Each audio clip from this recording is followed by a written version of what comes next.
ఇక రోహిణి అయితే వాళ్ళ అమ్మకు ఫోన్ చేసి ఇలా అంటూ ఉంటుంది. "నీకు ముందు నుంచి చెప్తూనే ఉన్నా కదమ్మా!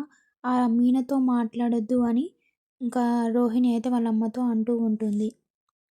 "నేనిప్పుడు ఎవ్వరికీ నా కొడుకుని దత్తత ఇవ్వాలనుకోవట్లేదు" అని ఇంకా వాళ్ళ అమ్మతో కోపంగా అంటూ ఉంటుంది రోహిణి.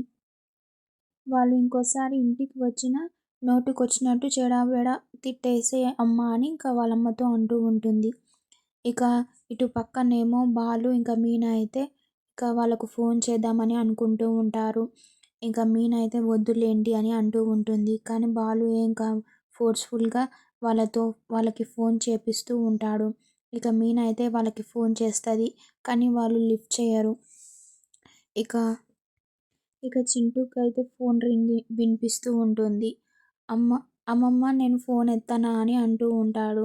కానీ వాళ్ళ అమ్మమ్మ ఇంకా ఆ ఫోన్ తీసి పక్కకు పెట్టేస్తుంది. వద్దు వాళ్ళు ఫోన్ చేస్తే ఎత్తొద్దు, వాళ్ళతో మాట్లాడొద్దు అని ఇంకా చింటూకైతే చెప్తూ ఉంటుంది. ఇక చింటూ అయితే చాలా బాధపడుతూ ఉంటాడు. ఇక మీనా, బాలు అయితే ఇంకా వీళ్ళు ఫోన్ లిఫ్ట్ చేస్తలేరు అని ఇంకా వెయిట్ చేస్తూ ఉంటారు.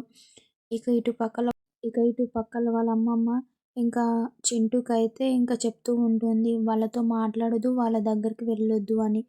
ఇక చూద్దాం నెక్స్ట్ ఎపిసోడ్‌లో ఏమవుతుందో. ప్లీజ్ అంతవరకు subscribe my channel for more videos and do support me guys.